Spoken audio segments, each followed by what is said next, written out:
Buenas tardes, ¿podéis oírme bien? Sí, se oye bien. Muy bien, muchas gracias. Buenas tardes a todos y a todas.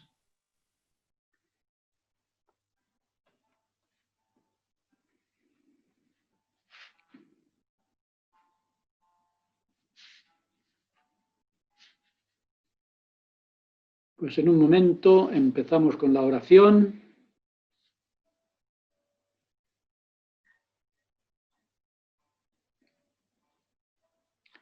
Estaba pensando pedir a María José Pavón. ¿Está María José Pavón conectada?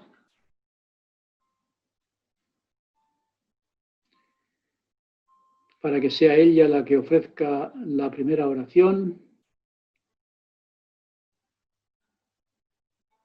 ¿Estás ahí, María José Pavón?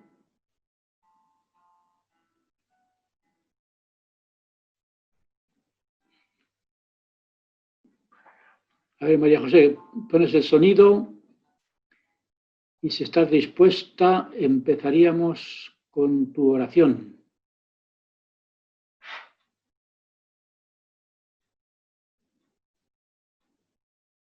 ¿Estás por ahí, María José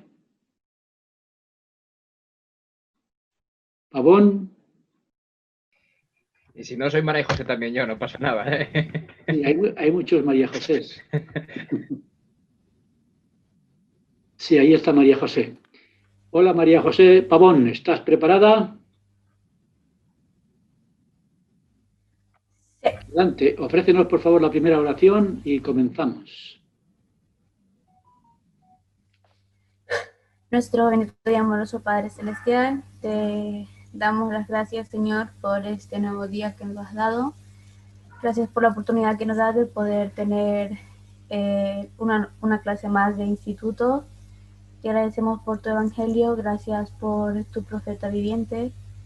Te pedimos, Padre Celestial, que esta tarde podamos aprender, que podamos tener tu espíritu. Te pedimos también que puedas abrir nuestra mente para que podamos entender estas cosas. Y estas cosas te las agradecemos y te las pedimos en el nombre de Jesucristo. Amén.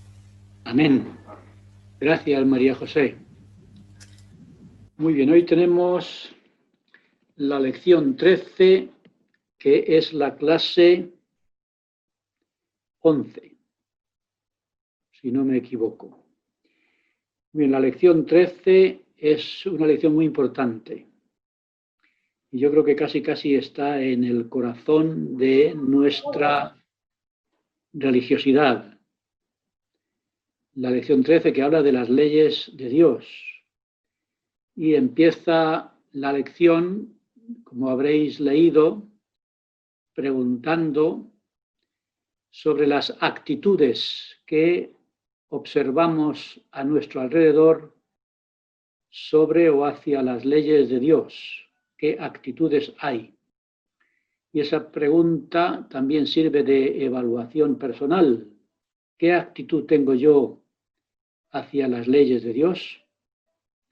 Y yo creo que es muy importante porque esa actitud es la que marcará mi obediencia o mi desobediencia e incluso mi perseverancia.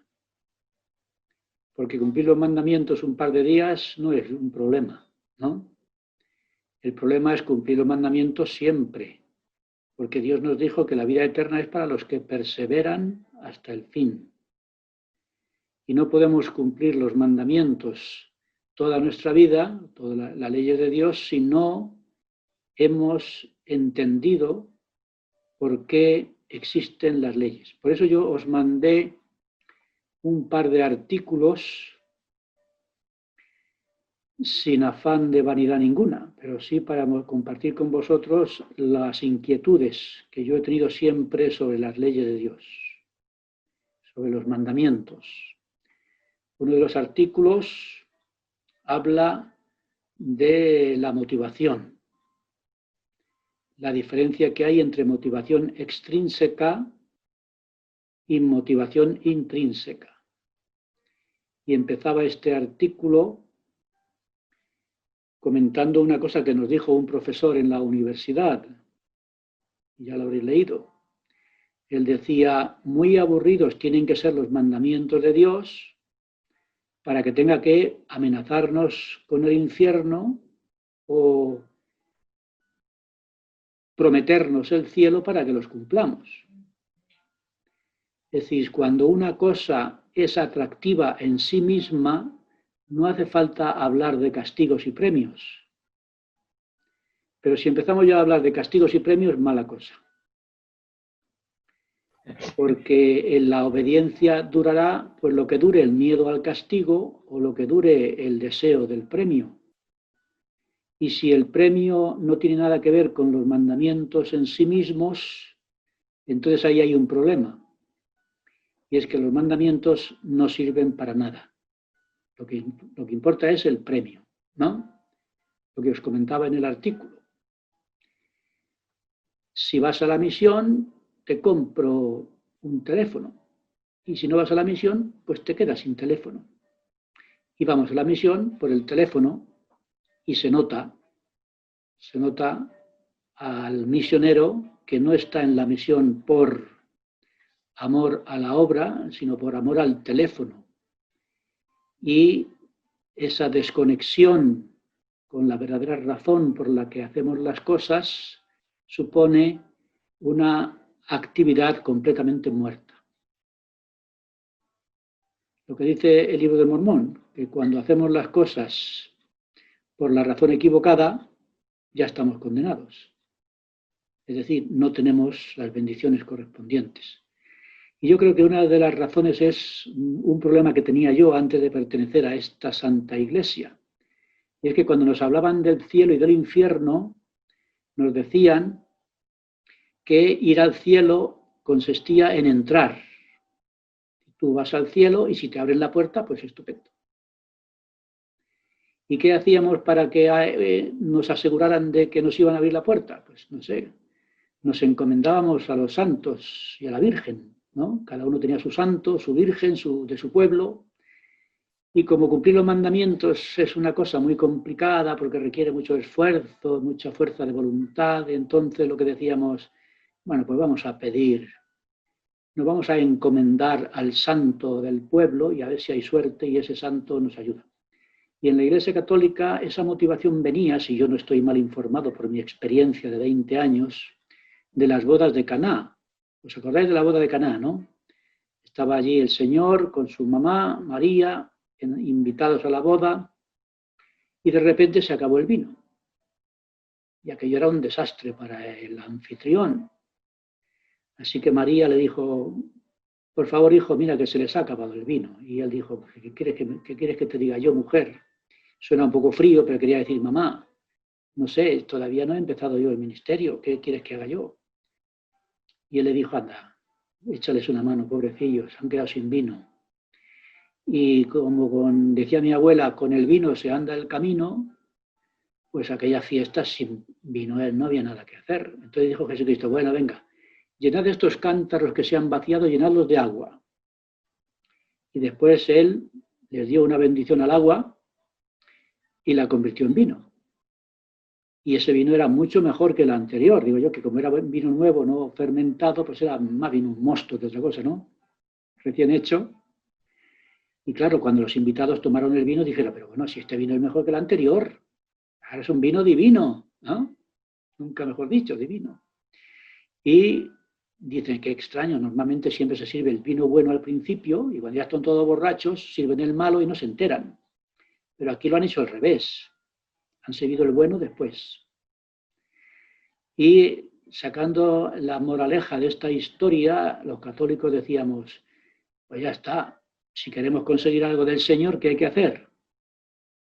Pues ir a su madre, y su madre le convencerá para que nos deje entrar en el cielo, aunque seamos más malos que la quina, ¿no? Y esa es la moraleja que sacan de este milagro. ¿Y qué hicieron en la Iglesia de Jesucristo de los Santos Últimos Días? Pues el milagro contrario. Jesucristo convirtió el agua en vino y nosotros convertimos el vino en agua. En la Santa Cena, vamos. Porque en la Iglesia Católica tomábamos vino, pero en esta Iglesia tomamos agua, por lo que veremos después, ¿no? De la palabra de sabiduría y tal. Bueno, pues entonces la pregunta es, ¿por qué? ¿No? ¿Por qué debemos cumplir los mandamientos? Si esa respuesta es inapropiada, hay un problema en nuestra capacidad para perseverar en el cumplimiento de la ley. Así que yo creo que el propósito principal de esta lección es averiguar o evaluarnos cuál es nuestra actitud ante la ley. ¿Por qué debemos cumplir los mandamientos? ¿Cuál es la razón?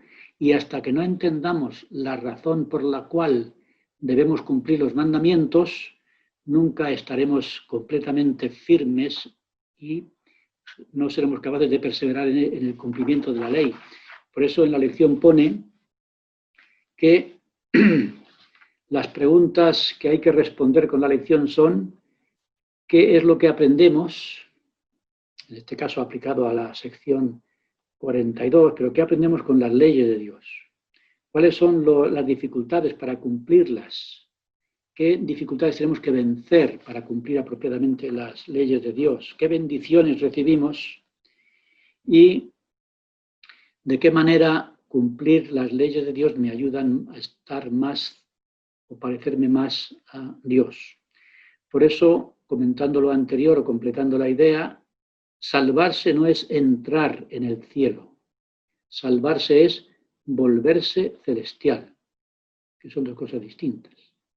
Entonces no se trata de entrar, porque si fuera solamente entrar con un poquito de influencia, ¿no? Ya no deja pasar, anda, que yo soy devoto de la Virgen María en mi pueblo, la Virgen de la Esperanza, déjame pasar, anda.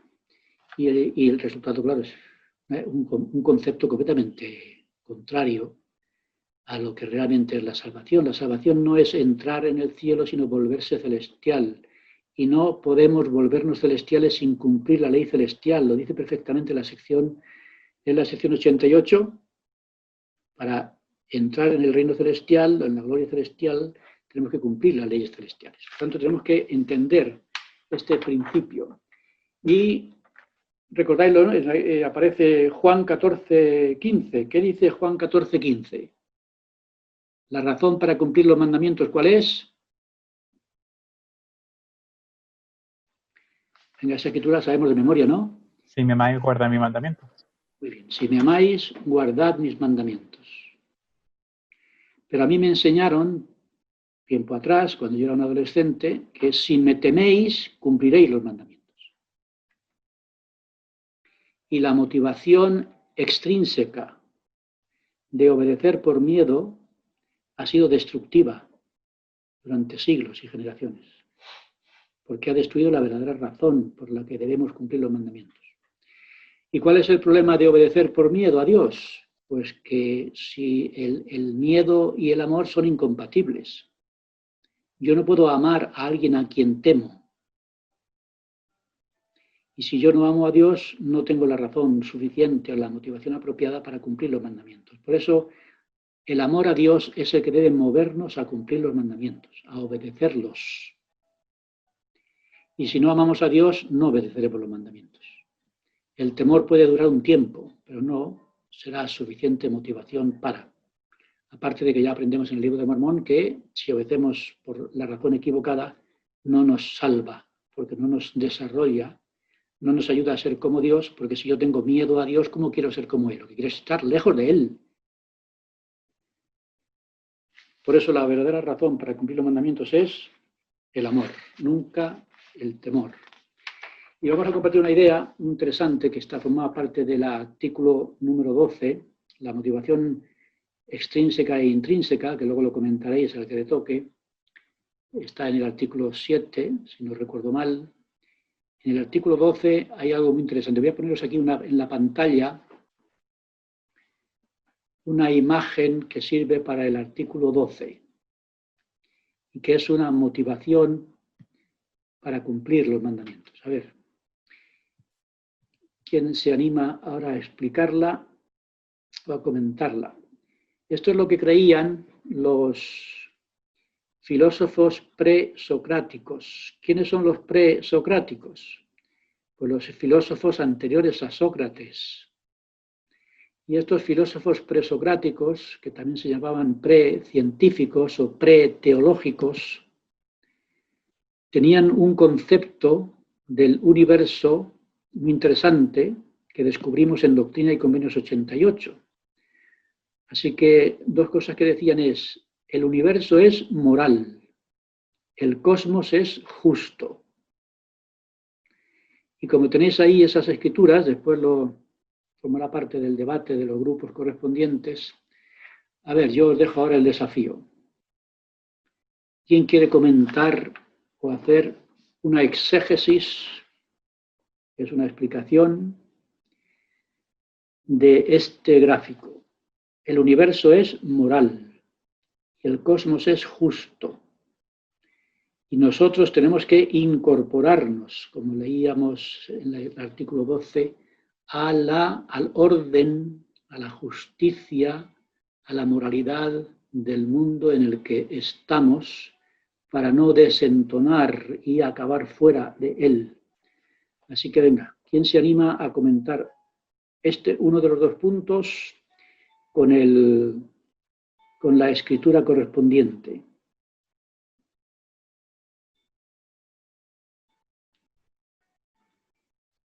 Ánimo.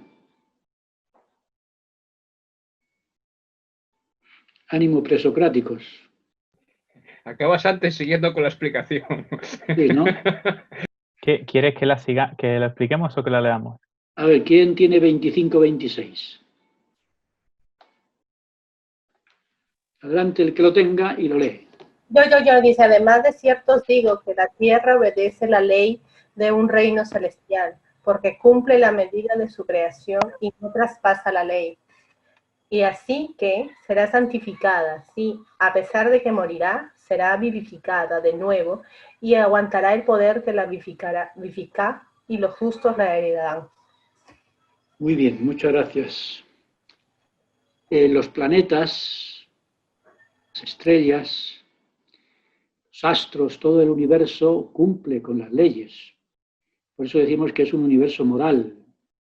Hay una moralidad en el universo, porque el universo cumple la ley moral, la ley que Dios le ha puesto. Los planetas, las estrellas, las galaxias cumplen con la ley. ¿Por qué? ¿Qué ocurriría si el universo no cumpliera con la ley? ¿Cómo surgió el universo? Aunque dicen que la filosofía judeocristiana habla de la creación a partir de la nada, en realidad José Smith con la restauración dijo que no hay tal cosa.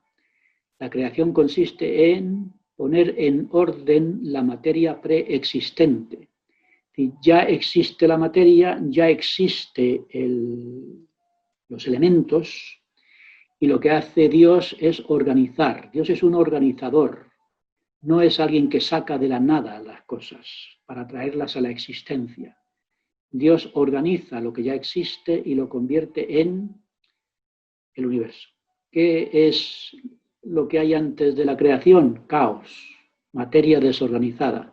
¿Y qué es lo que hay después de la creación? Cosmos, que es materia organizada. ¿Y cómo efectúa esta organización de la materia? Pues aplicando la ley a la materia, como habréis leído. Entonces el caos, que es ley, es materia sin ley, se convierte en cosmos cuando la materia queda sometida a la ley. Materia caótica más ley es cosmos. Y este cosmos, por tanto, es justo porque es la ley la que está poniendo orden en su estructura.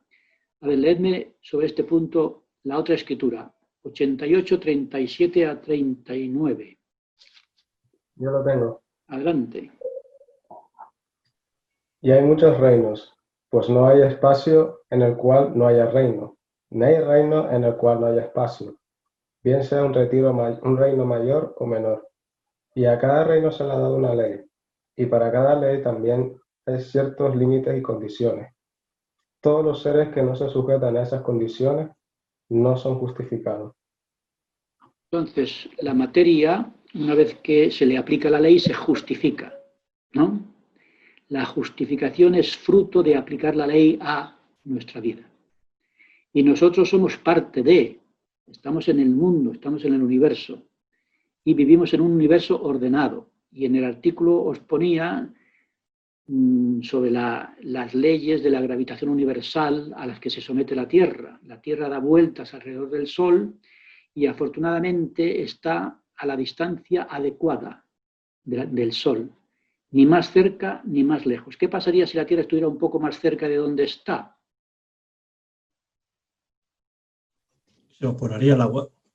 Y el agua en estado de vapor no permite la vida. ¿Y qué pasaría si estuviera un poquito más lejos? Que se congelaría. Por tanto, la Tierra está en la órbita exacta, que se llama la zona de habitabilidad. Entonces, la Tierra no debe moverse de ahí. Y hablo de la órbita de traslación, hablo de la inclinación de la Tierra, hablo de la velocidad, hablo de muchas cosas que dicen que son imprescindibles para que haya vida en la Tierra. Entonces, si la Tierra no se sometiera a este universo moral o a este cosmos justo y abandonara las leyes, el resultado sería la muerte para todos nosotros. Yo trato de aplicar este principio para la motivación. Es decir, ¿por qué cumplimos los mandamientos? Pues para estar vivos. No solo física, sino también espiritualmente, y no solamente espiritualmente, sino también físicamente. Entonces, igual que la Tierra afortunadamente cumple con la ley, y eso nos permite estar vivos, nosotros también tenemos que cumplir con la ley, porque no hay otra manera de vivir, no hay otra forma de existir. Por tanto, debemos entenderlo, y cuanto antes lo entendamos, mejor. Y lo vamos a aplicar después pues, a las 4 leyes que nos han restaurado. Entonces, la restauración nos ayuda a recordar las leyes y a recordar qué leyes, cómo se cumplen, por qué se cumplen y cuál es el beneficio o cuáles son las bendiciones que recibimos cuando cumplimos con las leyes. Y esto lo tenemos que aplicar a la ley de castidad, y tendréis un grupo, ahora veremos los grupos, a la ley de consagración, a la ley del día de reposo y a la palabra de sabiduría. Son las 4 leyes que aquí se han recogido para su desarrollo y su debate. Así que vamos a ver rápidamente la pizarra con los principios que vamos a debatir. Los comento un poquito, preguntamos y nos preparamos para debatir estos puntos.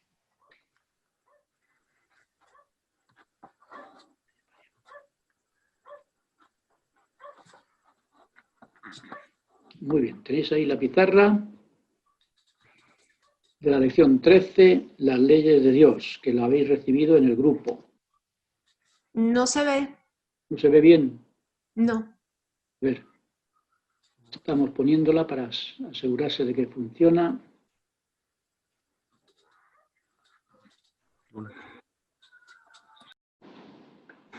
¿Qué tal? Ahora sí. Muy bien, perfecto.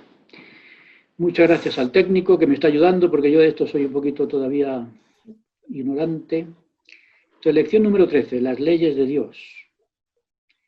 Os mandé, como indico aquí, el artículo número 12, vivir en armonía con la ley universal y eterna, que tiene que ver con lo que acabo de comentar sobre el universo moral y el cosmos justo, y la importancia de que nosotros nos incorporemos. Claro, uno puede decir, bueno, nosotros tenemos albedrío, claro, tenemos albedrío y ahí está la prueba. ¿Cuál es nuestra prueba? Que teniendo la posibilidad de escoger, escojamos mal. Si la Tierra recibiera albedrío, estaríamos perdidos. Así que si la Tierra tuviera albedrío e hiciera lo que hacemos nosotros, ya estaríamos todos muertos. Por eso yo incluso aquí haría una reflexión, es decir, supón que tú eres la Tierra, o un peñasco, según tu cabeza, ¿no? Si tú fueras la Tierra y la vida de los que hay en la Tierra dependiera de tu obediencia, ¿qué pasaría con la humanidad? Bueno, pues eso es lo que pasa muchas veces, no nos damos cuenta. Por ejemplo, yo me doy cuenta que de mi fidelidad a los mandamientos dependen bastantes personas. Por tanto, no es una comparación absurda. es muy importante que entendamos la gran responsabilidad que tenemos de cumplir y ser el ejemplo a seguir por aquellos que dependen muchas veces de nosotros. No digamos ya los niños pequeños cuando formamos una familia. Por tanto, vivir en armonía con la ley universal y eterna, artículo 12. Y luego la motivación. ¿Por qué razón cumplo yo los mandamientos? Si la razón es equivocada, estoy perdido. En mi clase de instituto les suelo hacer siempre una pregunta. Ya todos tienen hambre, porque es una hora en la que ya uno tiene ganas de cenar. Y les digo a los alumnos, tenemos hambre y vamos por la calle. A la derecha hay una frutería y a la izquierda una hamburguesería. No voy a decir ninguna marca. ¿Dónde entraríais? Repito, tenéis mucha hambre. A la derecha hay una frutería. A la izquierda una hamburguesería, una pizzería. ¿Dónde entraríais? A la hamburguesería. Claro. Por eso estamos como estamos, ¿no? Por eso estamos como estamos. Es que llena más. Que llena más, ¿no? Claro, por eso estamos tan llenos todos. La hamburguesa y luego la pieza fruta. Claro. La fruta de postre. Pero el postre dicen que no se debe tomar fruta de postre porque ahí hay un problema. La fruta tiene una digestión de un tiempo menor. No pasa nada, pues lo hacemos al revés. ¿Qué problema Pues hay? yo iba a decir la frutería. Yo empiezo con la fruta y luego ya. A ver, ¿quién quiere traducir al inglés? En inglés dicen, an apple a day keeps the doctor away. Sí, por supuesto. Eso es en inglés, ¿no? An apple a day keeps the doctor away, que en español es una manzana al día, dice al médico, no hay tu tía. No, eso está en español. Entonces, ahora, ¿qué es lo que pasa? Esto es un asunto muy importante, más de lo que pensamos. Y si a mí no me gusta la comida buena, ¿cuánto tiempo seré capaz de comer algo que sea saludable si no me gusta? Repito, si a mí no me gusta la comida saludable, sino solamente me gustan las porquerías, como los niños pequeños, si a un niño pequeño le dejaran comer lo que él quisiera, ¿qué comería todo el día? Chocolate. Chucherías. ¿Y qué pasaría con ellos? Tanta chuchería. Por eso los niños tienen que aprender a comer las cosas saludables, pero tienen que aprender a que les guste. Porque cuando algo te gusta ya no hay problema. Pero el problema es cuando no te gusta la comida saludable, sino solamente te gustan las porquerías. ¿El resultado cuál es? Por ejemplo, ¿sabe alguien de qué murió Einstein? ¿De qué enfermedad murió Einstein? Que no era una enfermedad relativa. ¿De qué enfermedad murió Einstein? De depresión. No, de una depresión. Murió de un aneurisma digestivo. ¿Sabéis lo que es un aneurisma digestivo? Bueno, aneurisma sí. Cuando él se divorció, cuando Einstein se divorció, porque el pobre tenía mucha inteligencia, pero poco espíritu, cuando se divorció de Mileva, ya no tenía quien le cocinara. Entonces, ¿qué hacía él? Pues iba todos los días al restaurante. ¿Y qué comía en Alemania? Pues lo que se come en Alemania, salchichas, ¿no? Frankfurt. Entonces comía salchichas todos los días. Y tanta salchicha comió que le dio un aneurisma digestivo que casi se murió. Se salvó milagrosamente, pero al final murió de eso. Y nosotros no somos Einstein, pero también podemos morirnos de eso si comemos demasiado perro caliente, ¿no? Una enfermedad muy perruna. Entonces, si tú nada más que comes salchichas, y nada más que comes pizza, y nada más que comes hamburguesas, te vas a convertir en un perro, porque lo que se come se cría. Y es muy importante que aprendamos a que nos guste lo bueno, porque eso nos va a ayudar a sobrevivir. Y lo bueno tiene que ver con Dios y las cosas que Él nos manda. Y tenemos que cambiar nuestro gusto. Y si nos gusta lo bueno, ya no hay problema. Si nos gusta obedecer a Dios, ya no hay problema, pero tenemos que conseguirlo. Y ese es el proceso de conversión. ¿Qué es la conversión?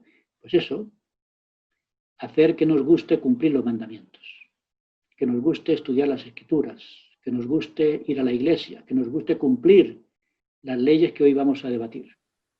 Para eso es importante entender por qué lo hacemos. Exactamente, porque en el libro de Mormón hay unos pasajes, a ver quién lo sabe.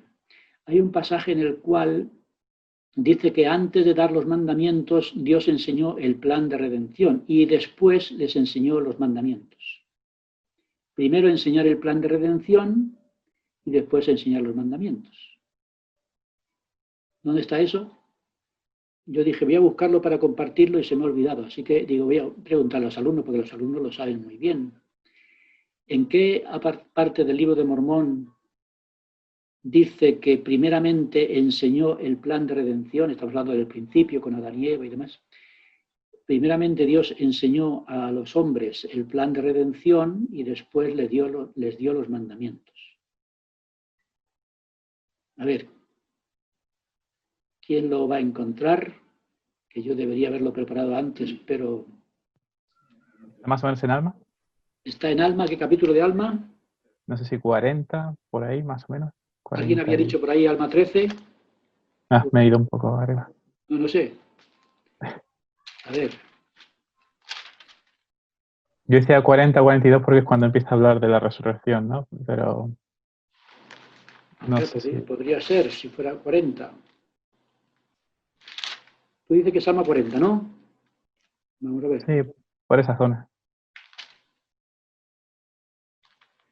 Puede ser Alma 13, Alma 40. Alma 13 creo que hablaba de sacerdocio, pero... El sacerdocio. Bueno, si no lo encontráramos, quedaría ahí como asignación. Pero la idea está clara.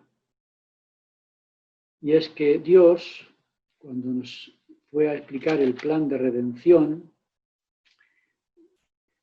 Él dijo, antes de pedirles que cumplan los mandamientos, voy a explicarles el propósito. Y encajamos en el plan de salvación, en el plan de redención, en el plan de felicidad, en el plan del Padre, encajamos los mandamientos. Una vez que ya entendemos cómo se relacionan los mandamientos con el plan de Dios, el plan de salvación, es decir, la conexión que hay entre obedecer los mandamientos y conseguir la salvación, ya será más fácil cumplirlos. Así que de eso tenemos que hablar en los trabajos de grupo, es decir, ¿por qué cumplimos los mandamientos?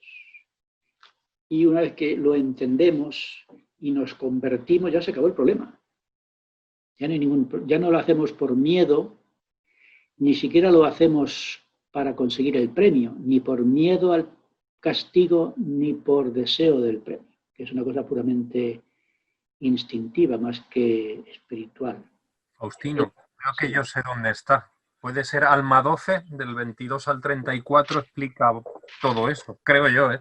Pues ahora mismo lo buscamos, entonces sería lo que comentaban antes de Alma 13, ¿no? Bueno, yo encuentro cosas en Alma 12. Sí, Alma pues 13. Segundo Nefi 9 también explica. Alma 12, y seguramente lo encontraremos en varios sitios. Entonces, Alma 13 era la continuación, y bien dicho, Alma 12, ¿qué dice Alma 12:30? Venga, tú que lo has dicho, ¿quién eres tú el que lo ha dicho? Soy Javier. Javier, ¿qué dice Alma 12:30? Dice, y de allí en adelante empezaron los hombres a invocar su nombre. Por tanto, Dios conversó con ellos y les hizo saber del plan de redención que se había preparado desde la fundación del mundo. Y esto les manifestó según su fe y arrepentimiento y sus obras santas. Muy bien, y entonces el versículo 32... Sí, por tanto, después de haberles dado a conocer el plan de redención, Dios les dio mandamientos de no cometer iniquidad, el castigo de lo cual sería una segunda muerte, que era una muerte eterna respecto de las cosas pertenecientes a la rectitud, porque en estos el plan de redención no tendría poder, pues de acuerdo con la suprema bondad de Dios, las obras de la justicia no podían ser destruidas. Muy bien, muchas gracias. Luego ya se va desarrollando con el capítulo 13, como decíamos antes. Entonces, yo creo que esto es un punto muy interesante. Cuando yo lo vi ahí y lo vi en los manuales de la Iglesia, que Dios nos iba a mandar, nos iba a explicar los mandamientos. Y dice, bueno, pues para que entiendan por qué hay que cumplir los mandamientos, les voy a explicar el plan de redención, que es, podríamos decir, que es el marco en torno al cual se justifican o se comprenden los mandamientos. Entonces, en esta lección, si yo no entiendo mal, el propósito principal es por qué debemos cumplir las leyes de Dios. Y como dice al principio de la lección que habéis leído, ¿qué actitud tienen las personas que nos rodean hacia las leyes de Dios, hacia los mandamientos? ¿Tienen actitudes negativas, considerando que las leyes son un obstáculo para su vida? ¿Tienen una actitud positiva, que ven en las leyes una ayuda para su vida? ¿O tienen una actitud indiferente, pensando que las leyes son innecesarias? Y esto es un punto que tenemos que aprender y desarrollar nosotros en esta lección. ¿Cuál es mi actitud? Y sería muy fácil de evaluarla. Si no estamos cumpliendo con algunos mandamientos es porque no los hemos entendido. Y entendemos que es un obstáculo y por eso rompemos, desobedecemos los mandamientos. Si a mí mi padre me pide una cosa, me dice que haga una cosa o deje de hacer otra y yo no lo entiendo, pues es muy difícil que lo cumpla o que persevere en la obediencia. Por eso hoy vamos a hablar de 4 leyes. ¿Cuáles son las 4 leyes que nos escogen de la restauración?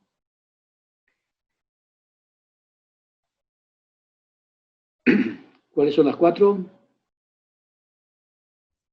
La ley de castidad. Ley de castidad. La ley de consagración. Bien. Día de reposo. Día de reposo. Y la palabra de sabiduría. Hay por ahí ruidos raros. La palabra de sabiduría, ¿no? Entonces, la pregunta es, ¿podemos cumplir estas leyes si no entendemos la razón por la que existen? No. Podemos cumplirla un día, ¿no? Un mes, un año, pero perseverar toda la vida cumpliendo con las leyes, eso requiere algo más que tener miedo o tener deseos de recibir premios. Yo puedo entrar, como decía una de vosotras, pues yo iba a decir la frutería, muy bien, y el segundo día, y el tercero, y el año 30, y a los 70 años como yo, ya te cansas y empiezas a comer porquerías y entonces te conviertes ¿en qué?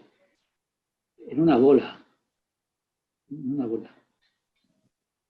Por eso el propósito de esta lección es convertirnos a las leyes, que significa entender qué es la ley, para qué se dio, por qué hay que cumplirlas y cuál es el resultado de cumplirlas. Y una vez convertidos es más fácil perseverar hasta el fin y conseguir los premios correspondientes. Entonces, en unos minutos vamos a dividir en grupos, pero rápidamente vemos los puntos, hacemos cualquier pregunta que tengamos y nos dividimos. Primera pregunta, ¿por qué debemos obedecer las leyes de Dios? Ahí tenéis material en los artículos que os mandé y en la lección. Segundo grupo, ¿qué diferencias hay entre motivación intrínseca y motivación extrínseca? En el artículo que os envié. Y ahora, ¿qué relación hay entre la doctrina del alma y la ley de castidad, según el discurso de Elder Holland, la pureza sexual? Que es muy interesante. Yo cuando leí este discurso por primera vez en una clase de instituto, me quedé impresionado porque ahí encontramos la razón de esta ley. 4. ¿Cómo podemos aplicar ahora la ley de consagración a nuestra vida? ¿Qué significa llevar una vida consagrada en la Iglesia? 5. ¿Qué significa honrar el día de reposo y cómo puedo hacer que sea una delicia para mí? Y no decir, domingo, entonces no puedo hacer nada. No puedo disfrutar del día porque es un día que no puedo hacer nada y entonces nos amarga el día de reposo. Pero una vez que lo hemos entendido se convierte en algo delicioso, pero no solamente porque no haya que trabajar o no haya que estudiar, es porque es el día donde podemos fortalecer nuestra conexión con los cielos. Y luego la palabra de sabiduría, que tiene que ver con lo que estábamos hablando, ¿no? de la hamburguesería o de la frutería, en parte. Bueno, ¿alguna pregunta antes de separarnos? ¿Alguna pregunta sobre estos puntos que tenemos que desarrollar después? Sí, yo tengo para que una no haya pregunta. dudas. Entonces, ¿me escuchan bien? Sí, adelante. Ok. Entonces, algo lo que me he preguntado ya muchas veces en las escrituras, en ambos, en el libro de Mormón y en la Biblia, nos encontramos muchas veces que se habla mucho del temor de Dios y que, mira, esa persona es temerosa de Dios, qué bueno, y más en el Antiguo Testamento. ¿Cómo se podría explicar a uno? O sea, uno mismo, no sé, uno mismo ya entiende, bueno, se refiere al amor de Dios. Y yo leyendo en la guía de escrituras también decía, bueno, es una referencia al amor de Dios, pero si decimos temor de Dios o amor de Dios son dos cosas totalmente diferentes. Sí. Y por malentendido muchas veces por muchas personas, adentro y afuera de la iglesia. Entonces, ¿qué significa tener temor de Dios? No tener temor a Dios. Porque hay una cosa que es el temor a Dios y otra cosa es el temor de Dios. Cuando yo era un muchachito, yo recuerdo que se decía, cuando se hablaba de una persona que no era buena, decía, este hombre o esta mujer no tiene temor de Dios. Entonces, una cosa es tener temor a Dios y otra cosa es tener temor de Dios.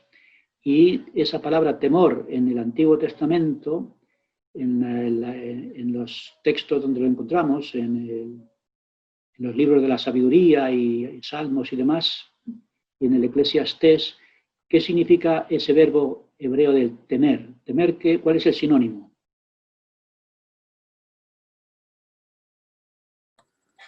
Si nos dice amar, nos quedamos de piedra. No, en ese caso significa respetar, ¿no? Temer a Dios es una cosa negativa, pero el temor de Dios significa yo tengo tanto respeto por Dios que no se me ocurriría nunca desobedecer sus mandamientos, precisamente porque le amo. Entonces, siempre que leáis en el Eclesiastés o en los Salmos o en Proverbios, cuando leáis el temor de Dios, recordad que significa el tener respeto por Dios. Y por tanto no significa tener miedo, sino tener respeto. Y yo como respeto tanto a Dios, nunca se me ocurrirá romper o desobedecer sus leyes. Hay Es una lo que pasa. ¿Perdón? Sí, no, perdón. Ahora cuando termine. No, si lo aplicáramos a la familia, diríamos, yo tengo tanto respeto por mis padres que jamás se me ocurriría desobedecerles, ¿no? Javier. Sí, hay una escritura en Salmo 2:11 que me parece para reflexionar respecto a eso. Dice, servid a Jehová con temor y alegraos con temblor. Pues ahí parece que hay que tener temblor y temor.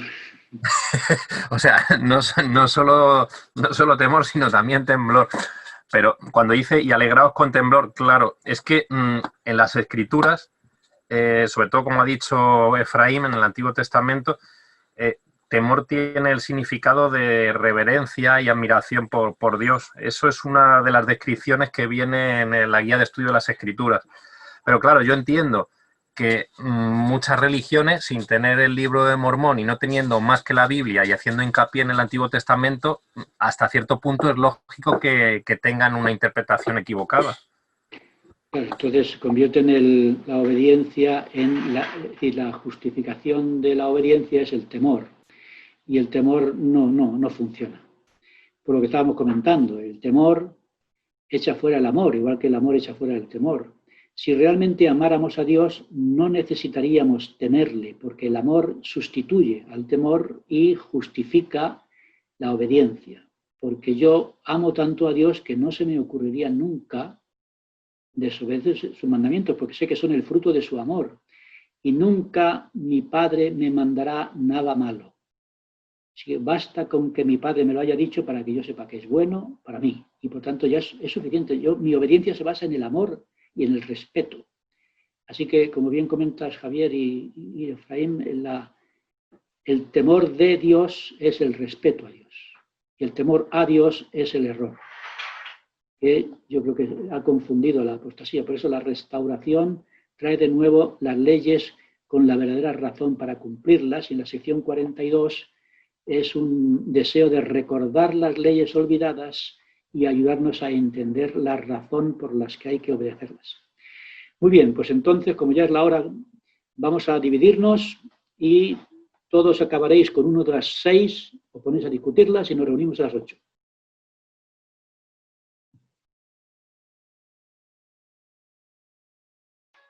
Muy bien, ya estamos todos reunidos. Pues vamos a dar tiempo a los moderadores. Equipo número 1, adelante con el resumen. Yo. Pues estábamos hablando acerca de, la pregunta era ¿por qué debemos obedecer las leyes de Dios? Y bueno, así como respuesta corta sería por amor, ¿no? Porque amamos a Dios y eso debería ser suficiente razón. Y una de las cosas que hemos visto es que el comprender que Dios por qué pone Dios leyes, nos hace aceptarlas más fácilmente. Entender que Él quiere protegernos, entender que Él quiere bendecirnos y que esas leyes conllevan una bendición, nos ayuda a poder cumplirlas, aún sin entender específicamente por qué tenemos esa ley, o aunque esa ley sea difícil. Hemos hablado de que si no lo hacemos por amor, realmente duraría poco, ¿no? En nuestra obediencia a esas leyes. Si lo hacemos por temor a un castigo, si lo hacemos porque queremos una bendición, duraría muy poco tiempo. Y que desde un inicio, desde que escogimos a Jesucristo, lo hicimos por amor. Realmente escogimos a Jesucristo por amor, escogimos seguir a Dios por amor, así que es la única forma en que podemos cumplir con sus mandamientos. Muy bien, muchas gracias, Sara. Equipo 2. Sí.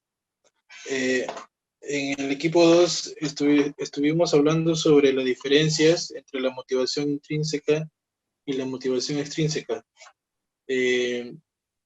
Al obedecer los mandamientos de Dios. Y la principal diferencia es que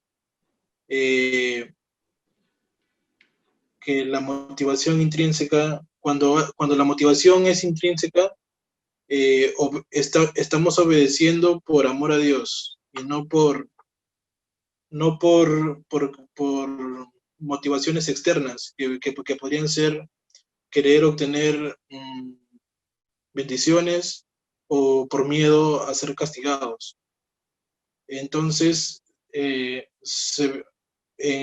los ejemplos que nos dio usted, en el texto que escribió, se ve, y en la vida cotidiana se ve que cuando la motivación es intrínseca, el resultado es el mejor. Cuando es extrínseca, el resultado pues es malo, ¿no? Las personas dejan de perseverar y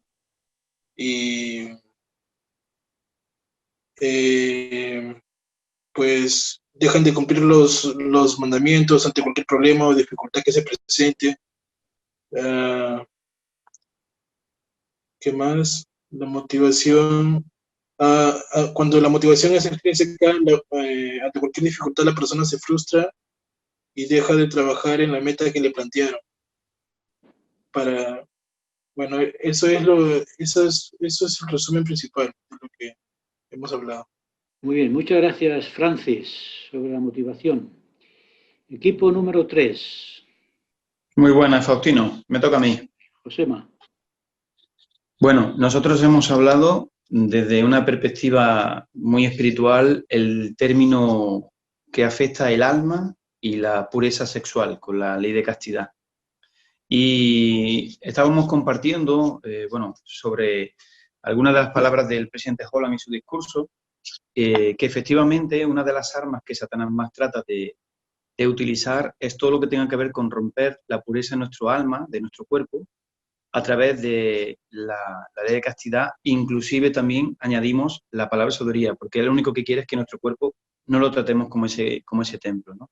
Entonces veíamos la importancia de mantener una pureza para que nuestro alma se mantenga limpia y de esa manera sea muy fácil recibir los susurros y la influencia del Espíritu Santo. Cuando el alma está pura, está limpia, es como el agua cristalina, se puede beber sin problema.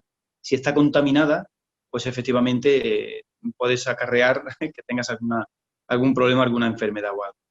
Entonces nos hemos basado prácticamente nuestra conversación en los ataques que estamos viendo hoy en día en la actualidad, a través de la música, a través incluso de la moda, a través de lo que leemos, las series y las películas que vemos. Nuestro vocabulario también influye para que nuestro alma se mantenga alejada del pecado, de la ley de castidad, o se mantenga limpia y pura para que, como hemos dicho, repito, el Espíritu Santo nos acompañe. Y eso era la conversación que hemos mantenido nosotros, ¿no? Mantener nuestro alma lo más limpia posible para que el espíritu pueda permanecer con nosotros. Sabe Satanás que él no tiene cuerpo y tiene que hacer todo lo posible para romper esa ventaja que le llevamos, ¿no? Entonces, si puede destruir nuestra esencia de nuestro cuerpo, de la pureza sexual, pues él gana la batalla. Entonces, es importante que esa perspectiva no la perdamos nunca y nos mantengamos. Y nada más. Muchas gracias, Josema. La doctrina del alma, el espíritu y el cuerpo tienen que ir unidos, y cuando van unidos no hay problema. Perfecto. Grupo número... ¿Qué toca ahora, el cuarto o el quinto? El cuarto. Adelante con el cuarto. Miriam o Andrea. ¿Quién es Miriam? Yo soy Miriam, ella es Andrea. Adelante, Miriam. Pues nosotros estuvimos hablando de la consagración y bueno, llegamos así como resumen, en conclusión, que la consagración tiene que ver con el servicio y que como tal necesitamos aplicar amor, que requiere esfuerzo, que requiere caridad, pero que sobre todo es voluntario, nace de nosotros, que no nos lo impone nadie y que por lo menos para ser una consagración real y tener una vida consagrada debería ser así, debería ser voluntario y no porque alguien nos esté viendo, sea nuestro presidente, la persona que nos gusta o porque queremos quedar bien, que debería de nacer de nosotros y debería de ser pues como vemos, porque el servicio a otros es una muestra de amor a nuestro Padre Celestial, aparte de a otras personas, ¿no? Entonces, vimos que, como dice en la guía para el estudio de las Escrituras, en su definición de consagración, es no solo algo voluntario y que no nos coacciona, sino que tiene que nacer de nuestro corazón. Por otra parte, hemos llegado también a la conclusión de que no tiene que ver solo con cosas materiales como dejar dinero o bienes y de tal manera, sino que hoy en día y de siempre incluye también poner a disposición nuestros dones y nuestras capacidades y todo aquello que podamos para ayudar y servir a otros, tales como el don de escuchar o de consolar a personas, e inclusive el compartir el Evangelio podría ser mismo también. Que además es algo que es para todas las personas, entonces llevar una vida consagrada implica hacer este tipo de cosas hacia todas las personas, que es todo prójimo, no solo hacia personas que viven dentro de la iglesia, ¿no? A miembros y entre nosotros, que sobre todo en ese entonces, pero a nuestro alrededor. Y por eso mismo, tal igual como el servicio, debemos de estar atentos a ello, debemos de mirar a nuestro alrededor y ver quién necesita de esa ayuda y de ese servicio, ¿no? Que al fin y al cabo es otro atributo de Jesucristo que nosotros debemos desarrollar para parecernos más a Él y que podemos llegar a sentirlo de verdad como puede hacernos crecer y progresar. Y finalmente decir que este estilo de vida, porque al fin y al cabo una vida consagrada es un estilo de vida, es vivir una vida recta que si lo pensamos está centrado en el Evangelio y en todos nuestros valores y principios, así que si aplicamos esto vamos a vivir de acuerdo a cómo pensamos, ¿no? Y solo terminar diciendo que al ser algo voluntario va a requerir de nuestro esfuerzo y como todo aquí en la iglesia no va a ser fácil, pero va a ser una bendición tanto para nosotros como para otras personas. Y eso era todo. Bien hecho, Miriam. Muchas gracias. Equipo número 5. Yo. Bueno, nosotros en nuestro grupo hablamos de qué significa honrar el día de reposo y qué hacer para que honrar el día de reposo sea una delicia. Algo que comentamos era, bueno, ¿qué significa honrar el día de reposo? Hablamos un poco de que es básicamente descansar de las cosas del mundo, ya sea pues del trabajo, estudios, cosas diarias que hacemos y básicamente dedicárselo al Señor en aprender su evangelio, estar en familia, amar a nuestro prójimo y cumplir los mandamientos, o sea, no solo el día de reposo, sino todos los días, pero pues, eso es una de las cosas. Y en cuanto a para que el día de reposo sea una delicia, para que honrar el día de reposo sea una delicia, comentamos un poco, Amanda compartió una pregunta que nos hizo para reflexionar y fue que cuando queremos honrar el día de reposo, ¿qué señal quiero dar al Señor? ¿Qué señal quiero darle al Señor en cuanto a lo que voy a hacer ese día, el día de reposo? Si realmente lo que voy a hacer me va a ayudar en mi progreso, pues a hacerlo. Entonces hacer esa pregunta nos va a ayudar mucho a saber a que ese día sea un día especial y acercarnos más al Señor.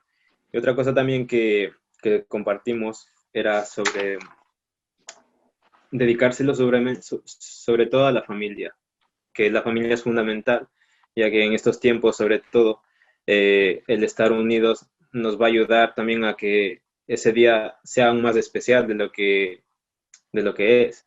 Y pues que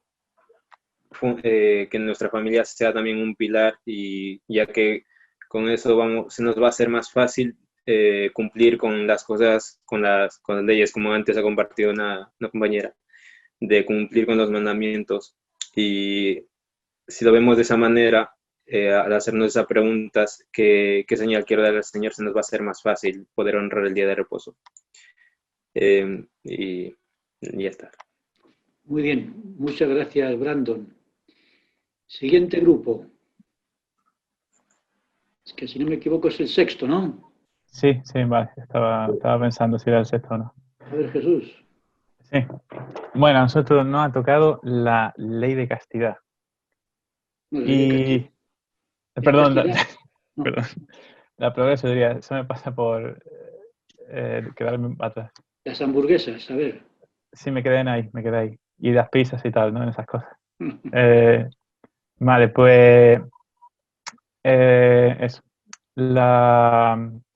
Lo que estuvimos hablando sobre la palabra de sabiduría es que esta ley se hizo para nuestro propio beneficio, ¿no? Tanto espiritual como físico. También hablamos de que esta ley surgió gracias a Emma Smith, ¿no? Al fin y al cabo, ella estaba harta de que los hombres escupieran en el suelo o ensuciaran tanto la iglesia cada vez que estaban allí con el tabaco. Así que gracias a eso y a que tenía un buen esposo, ¿no? El profeta, pues a raíz de eso pues salió la palabra de sabiduría. Entonces, que conglomeraba lo que conocemos, ¿no? El no beber o no fumar, no tomar drogas y lo que todos conocemos como de manera general. Pero también hablamos de que no solamente implica evitar sustancias, sino que también implica cuidar nuestro cuerpo. Como dijiste antes, ¿no? Con el tema de la manzana o la hamburguesa, ¿no? El esforzarnos por vivir esta ley de tal forma que también cuidamos lo que tomamos o no excedernos en lo que tomamos, ¿no? Hablamos también de eso, de que también sería malo tomar muchas veces lo mismo, aunque sea bueno, ¿no? Y al final acabaríamos haciendo que fuese malo. Hablamos también sobre que esta ley también, al igual que todas, nos prepara para nuestra salvación. Y como dije antes, si la cumplimos, obviamente el Espíritu podrá estar con nosotros. Hicimos semejanza con lo que dijo Pablo en las Escrituras, cuando él habló de que el cuerpo es como un templo, ¿no? Cuando uno va al templo puede sentir el Espíritu, ve allí la paz, la pureza y todo lo que hay en el templo. Pues de la misma manera que cuidamos tanto un templo, pues de igual forma tenemos que hacer lo mismo con nuestro propio cuerpo, ¿no? Y sí, ese es el resumen de la palabra de sabiduría. Bien dicho, Jesús. Muy bien, entonces hemos hablado, por tanto, de la importancia de entender por qué hay leyes y que una vez que las entendemos es más fácil cumplirlas y perseverar. La ley de castidad tiene que ver con lo que se llama la doctrina del alma, que el espíritu y el cuerpo van unidos y cuando están unidos se cumple más fácilmente con la ley de castidad. La segunda ley es la del día de la ley de consagración. Y la ley de consagración nos ayuda a desarrollarnos. Cuando edificamos la iglesia, con nuestro servicio generoso, nos edificamos nosotros. El día de reposo pues recordar la importancia de esa conexión con Dios, que nos permite estar entregados a Él, como decíamos antes, en la consagración, y luego por la palabra de sabiduría, incorporar el cuerpo al plan de salvación. Veis que en la apostasía, uno de los errores de la apostasía fue eliminar la materia del plan de salvación. Se consideraba que la materia era mala y el cuerpo era malo, y se castigaba al cuerpo. No sé si habéis leído, yo os aconsejo que veáis la película Lutero, hecha por luteranos, donde Lutero siempre decía que su mala salud se debió a la época en que fue agustino y no se cuidó adecuadamente el cuerpo porque lo castigaban. Convertían al cuerpo en un enemigo y lo castigaban. Y le hacían pasar todo tipo de penalidades para dominar el cuerpo. Y lo que hacían era destruir su salud. Por eso tenemos que incorporar el espíritu al cuerpo y el cuerpo al espíritu. Ley de castidad, palabra de sabiduría, entregarnos a la obra de Dios y desarrollarnos en la consagración y recordar que hay un día santo que nos permite desarrollarnos más. Muy bien, pues muchas gracias por todo. ¿Algún comentario en los minutos que nos quedan? ¿Preguntas que hayan quedado sin responder o comentarios sin hacer? Yo tengo una pregunta. Adelante, pregunta. Ah, perdón, que te he interrumpido. Jesús. Sí. Bueno, se me escucha. Es que la duda era, bueno, siempre lo he pensado, pero es cierto que nosotros tenemos que cumplir estas leyes, ¿no? Obviamente, para ir allí. Pero también pensaba, ¿Dios también está sujeto a una serie de leyes? Es decir, lo pienso porque cuando la Escritura habla de que si Dios no ejerce justicia o tal, no podrá ser Dios, no será Dios, ¿no? Entonces la pregunta es esa, ¿no? Como Él también está sujeto a unas leyes también. Por eso en el artículo, me parece que es en el artículo 12, donde yo digo, me atreveré a decir que, o a preguntar, ¿qué es antes, Dios o la ley? Si decía José Smith que Dios antes era un hombre que aprendió a ser Dios, que es lo que tenemos que aprender nosotros, ¿cómo llegó Dios a ser Dios? Cumpliendo con la ley, ¿no? ¿Y cómo podemos llegar también nosotros a ser dioses? Pues cumpliendo con la ley. ¿Y qué pasaría con Dios si dejara de cumplirla? Dice el libro de Mormón, que si Dios no fuera justo, dejaría de ser Dios. Entonces la ley es lo que nos asegura el desarrollo y conservar el desarrollo adquirido. Dios dejaría de ser Dios si dejara de cumplir con las leyes que lo han convertido en tal. Por eso es un punto muy interesante, Jesús. Darnos cuenta de que Dios cumple con la ley que nos enseña. Y Él es nuestro modelo a seguir. Bien, buen comentario. ¿Alguna cosa más en los minutos que nos quedan? Yo creo que nuestro Padre Celestial es un Padre muy amoroso y que lo que nos hace es enseñarnos como los que somos padres aquí. Cuando tenemos hijos y criamos a nuestros hijos, les enseñamos, les ayudamos para que puedan vivir en este mundo bien, y estar protegidos. Pues Dios hace lo mismo. Él sabe las leyes que tenemos que aprender y que debemos de desarrollar ese carácter para vivir bien con esas leyes en un reino celestial. Entonces, Él nos las enseña y nos ayuda para que realmente nos sintamos cómodos a la hora de vivirlas y seguros y que no tengamos dudas en vivirlas. Yo creo que es tan sencillo como esto, ¿no? Sí, buen lo que nos comentario. es prepararnos, ¿no? Los padres tenemos que ser un ejemplo para los hijos, ¿no? No tendría ningún sentido que los hijos dijeran, mi papá y mi mamá me enseñan la ley en la noche de hogar y cuando termina la noche de hogar ya no la cumplen, ¿no? Por eso recuerdo que, no sé si alguien recuerda un presidente de misión que se llamaba Nixon, él decía, la noche de hogar empieza cuando termina. Y los padres no podemos enseñar principios que no cumplimos. Yo me pongo la corbata, voy a la iglesia el domingo porque soy el obispo y soy maravilloso y cuando me quito la corbata me lío al latigazo con los hijos con la corbata. Entonces el Padre Celestial es el ejemplo. Y Jesucristo lo tenemos mucho más cerca, ¿no? Él es el ejemplo de lo que tenemos que cumplir nosotros. Por tanto, eso es un buen comentario, Pilar. Una pregunta. La Tierra, pues, se ha estado hablando de la Tierra aquí. ¿La Tierra ya había cumplido con la medida de su creación antes de que Dios pusiera al hombre en la Tierra? Bueno, se supone que la Tierra es el resultado de la creación, es decir, Dios aplica la ley a la materia caótica con la ley, la fórmula es materia caótica más ley igual a cosmos. Cosmos es materia organizada. Entonces, una vez que la Tierra la organizó Dios, lo que hizo fue aplicarle la ley. A partir de ahí, la Tierra cumple con la ley. Si la Tierra no cumpliera con la ley, se volvería otra vez al caos y desaparecería. Se convertiría en materia caótica. Entonces, se supone que estuvo cumpliendo hasta que nos pusieron allí. O sea, porque hasta que ese caos, cuando se organiza,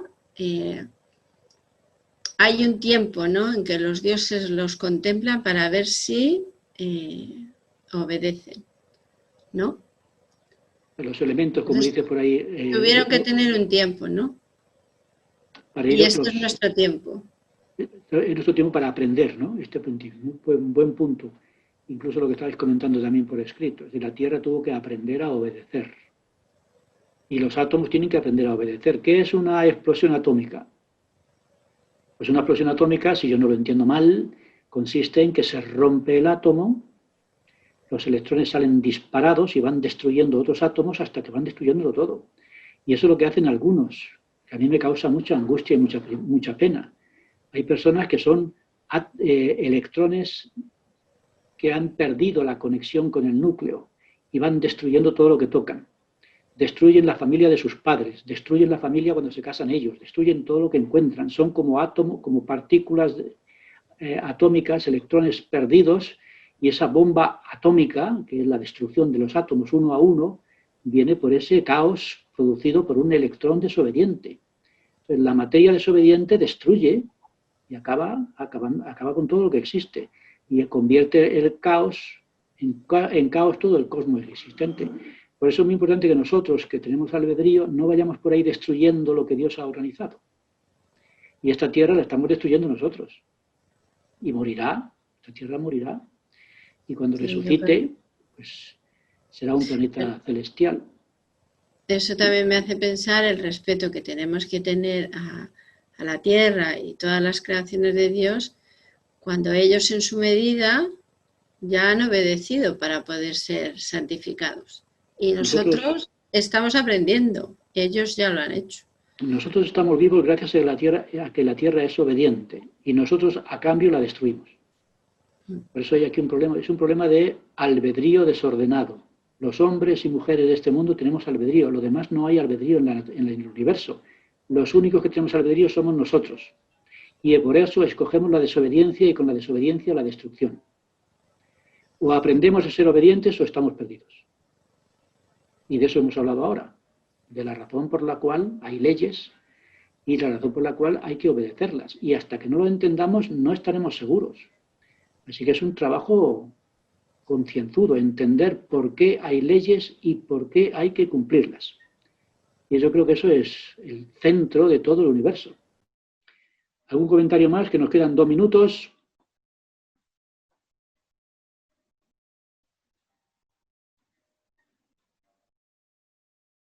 ¿Estamos todos de acuerdo? Pues entonces vamos a ser obedientes para no destruir a nadie. Yo personalmente me di cuenta que tengo una gran responsabilidad como esposo, como padre, como miembro de la iglesia, como persona. Y ahora, como además me he metido a articulista y en Facebook y a películas y a clases y Sígueme y todo esto, me mandan mensajes desde México, desde Perú, desde Chile, desde todas partes del mundo. Hermano Faustino, qué bueno, estoy muy contento. El día que yo haga algo malo se va a enterar todo el mundo, ¿no? Y precisamente para evitarlo estoy aquí agarrado a la barra de hierro que no me suelto, porque sería un escándalo, ¿no? Tenemos una gran responsabilidad y tenemos que entenderla. Tenemos una gran responsabilidad. La misma que tienen los planetas, las estrellas, todos. Así que Dios nos bendiga y nos ayude a entender, a obedecer y a ser parte del orden que Dios ha establecido en el universo. Muchas gracias a todos. La semana que viene tenemos una cosa fundamental que es propio de esta iglesia, que es la revelación que continúa. Y eso amplía nuestro conocimiento de las leyes de Dios y aumenta nuestra comprensión. Así que vamos a hablar de algunos puntos interesantes sobre la revelación continua, o como diría el Elder Oaks o presidente Oaks, que la revelación no es continua, sino que continúa, y esa revelación hace que aprendamos muchas nuevas cosas gracias a lo que José Smith nos ha dejado. Así que vamos a estudiarlo y vamos a prepararnos para la semana que viene, que es una lección apasionante. El canon abierto. Así que vamos a hablar un poquito del canon abierto. Una iglesia abierta a. José Smith, vamos a hablar de este punto. José Smith rompió el canon. Arrancó las tapas de la Biblia y se fue del Nuevo Testamento al Antiguo Testamento, del Antiguo Testamento a la vida preterrenal, de la vida preterrenal a la vida de las inteligencias, y rompió todos los límites. Hablaremos de eso. Y os mandaré también algunos artículos que están en mi página de Facebook para que los meditéis, porque son puntos apasionantes. Así que muchas gracias a todos. Apuntad vuestra asistencia, por favor, que nadie quede sin marcar que ha estado en la clase, para que el secretario no se vuelva loco, y de esa manera estaremos todos los que somos. Como mejor dicho, seremos todos los que estamos. Una cosa antes de nada, ¿los artículos podrían enviarlo antes del martes? Como ¿Qué cosa? Los artículos, ¿podría enviarlo antes del martes? O sea, Pues no el martes, sino es verdad, para que tengáis tiempo. Así que voy a mandároslo con tiempo para que podáis meditarlos tranquilamente, y a lo mejor lo mando en un par de días y ya tenéis mucho más tiempo. Es verdad que lo he ido dejando porque no se me ocurrió, y a última hora digo, voy a mandarle 2 artículos. Y claro, fue una improvisación que esta vez no lo haré. Buena sugerencia, gracias Jesús. Muy bien, pues entonces terminamos con una oración, si os parece, y la semana que viene nos vemos. Por ejemplo, he apuntado aquí algunos nombres. Ruth Reyes, ¿estás por ahí, Ruth? Faustino, una preguntita. Antes, un momento, Noemí. Sí. Dime. Que hemos estado dando, es que he llegado tarde, he tenido clases. Sí. O sea, ¿de qué has estado hablando? Hemos hablado de la lección número 13, las leyes de Dios. Ah, vale, gracias. Repásalas, Noemí, y la semana que viene veremos la 14, que es los de la revelación, ¿no? Se titula exactamente El Señor revela escrituras adicionales, que es la lección 14 y clase 12, porque siempre va un poquito por detrás las clases. Muy bien, Noemí. Entonces, a ver, está por ahí Ruth Reyes. ¿Estás por ahí, Ruth? Sí. Nos ofreces la última oración y nos vemos la semana que viene. Muchas gracias. Vale. Querido amoroso Padre Celestial, te damos muy gracias por la excelente clase del hermano Faustino. Gracias por el Evangelio restaurado, porque podemos tener los mandamientos que nos ayudan a protegernos y a poder ser diferentes a las personas del mundo.